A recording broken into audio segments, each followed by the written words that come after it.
دنیا کی زندگی میں جب انسان گم ہو جاتا ہے تو در حقیقت یہی سب سے بڑی گمراہی ہے اور یہی سب سے بڑا کفر ہے اور یہی سب سے بڑا دجل ہے کہ دنیا نے آپ کو آخرت سے غافل کر دیا،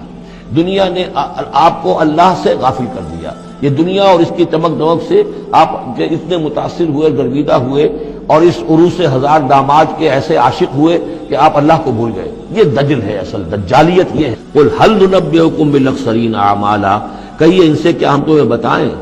اپنے عمل، اپنی محنت، اپنی جد و جہد، بھاگ دوڑ، اپنی سعی جو ہے اس کے اعتبار سے سب سے زیادہ گھاٹے میں کون ہے؟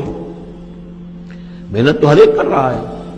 جیسے کہ حضور نے فرمایا کل نفس یغدو فبائع نفسہ، ہر انسان صبح ہوتی ہے تو اس کے بعد سے اپنے آپ کو بیچنا شروع کر دیتا ہے، اپنا وقت بیچ رہا ہے، اپنی صلاحیت بیچ رہا ہے، اپنی انرجی بیچ رہا ہے، اپنی اور ذہانت بیچ رہا ہے، شام تک بیچتا رہتا ہے اپنے آپ کو، کچھ کما کر لاتا ہے، بیچ کر اپنے آپ کو کچھ لے کر آتا ہے۔ تو یہ انسان جو ہے اس درجے اپنے آپ کو دنیا کے لیے انہوں نے بیچ دیا ہے اور ہم اتن اسی کے لیے گم ہو گئے ہیں، لیکن اس بیچنے میں انہیں نفع کچھ نہیں ہے، نقصان ہی نقصان ہے۔ سب سے زیادہ خسارے میں کون ہے؟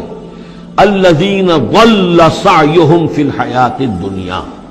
جن کی بھاگ دوڑ سعی و جہد دنیا ہی میں گم ہو کر رہ گئی، آخرت مطلوب ہے ہی نہیں۔ وہ تو ایک غنیمہ سا لگا ہوا، مسلمان ہے، سنا ہے والدین سے روزہ رکھنا اچھا کام ہے، روزہ فرض ہے، روزہ رکھ لیا ہے، مطلوب کیا ہے آپ کا؟ اصل بات تو یہ ہے جو ضربہ سلام میں نے کل نوٹ کرایا تھا سورہ بنی اسرائیل میں، من کان یرید العاجلۃ عجلنا له فیہا ما نشاء لمن نرید ثم جعلنا له جہنم یصلاها مذموما مدحورا ومن اراد الاخرۃ وسعى لها سعیها وهو مؤمن فاولئک کان سعیهم مشکورا۔ طالب دنیا ہو یا طالب آخرت ہو، طے یہ کرو، طالب دنیا طالب آخرت کے لیے بھی اللہ تعالیٰ کلا نمد ہؤلاء وہؤلاء من عطاء ربک، دنیا میں اسے ہمیں رکھنا ہے، کھانے پینے کا بندوبست کرے گا۔ یرزق من حیث لا یحتسب، یہاں سے دے گا جہاں سے تمہیں گمان تک نہیں ہوگا، لیکن تم پہلے طے کرو تم طالب دنیا ہو یا طالب آخرت ہو۔ اور سب سے زیادہ گھاٹے میں وہ ہے من قل هل ننبئکم بالاخسرین اعمالا الذین ضل سعیہم فی الحیات الدنیا وہم یحسبون انہم یحسنون صنعا، اور وہ سمجھ رہے ہیں کہ اب تو بڑے کامیاب ہیں،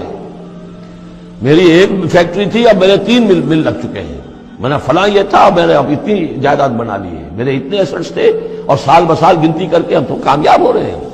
وہ سمجھتے ہیں کہ ہم کامیاب ہیں، ہماری محنتیں برابر ہو رہی ہیں، ہماری یہ دن رات کی کوشش جو ہے وہ نتیجہ خیز ہو رہی ہے۔ اولئک الذین کفروا بآیات ربہم، یہ وہ لوگ ہیں جنہوں نے اپنے رب کی آیات کا انکار کیا، چاہے کہتے ہوں کہ ہم اللہ کو مانتے ہیں، قرآن کو مانتے ہیں، لیکن حقیقتاً اگر طالب دنیا ہے تو گویا کہ وہ اللہ کی آیات کا انکار کر رہا ہے۔ اللہ تو کہتا ہے اصل زندگی وہ ہے، وَإِنَّ دَارَ الْآخِرَةَ لَهِيَ الْحَيَوَانُ، تم اصل زندگی اس کو سمجھے بیٹھے ہو، تو تم نے کہا اللہ کی بات کی تصدیق کی، تم نے تو اللہ کی بات کو جھٹلایا ہے۔ اولئک الذین کفروا بآیات ربہم ولقائہ فحبطت اعمالہم، یہ جو جھوٹی پھوٹی کوئی نیکیاں کرتے ہو اپنے دل کی تسلی کے لیے، جھوٹے تسلی دینے کے لیے، کوئی مسلی کھلا دیے، کوئی غریبوں کا کام ہو گیا، کوئی کسی کے لیے، یہ نیکیاں ہمارے یہاں قطعاً ان کی کوئی حیثیت نہیں، ان کے سارے اعمال اس قسم کی نیکیاں حبط ہو جائیں گی۔ فلا نقیم لہم یوم القیامت وزنا، تو اس دن ہم ان کے لیے قیامت کے دن جو ہے کوئی ان کا وزن قرار نہیں دیں گے یا ان کے اعمال کو تولیں گے ہی نہیں۔ اعمال تو ان کے تلیں گے جن میں ایمان ہو، جن میں ایمان ہی نہیں ان کا اعمال کیا تلنا ہے۔ فلا نقیم لہم یوم القیامت وزنا۔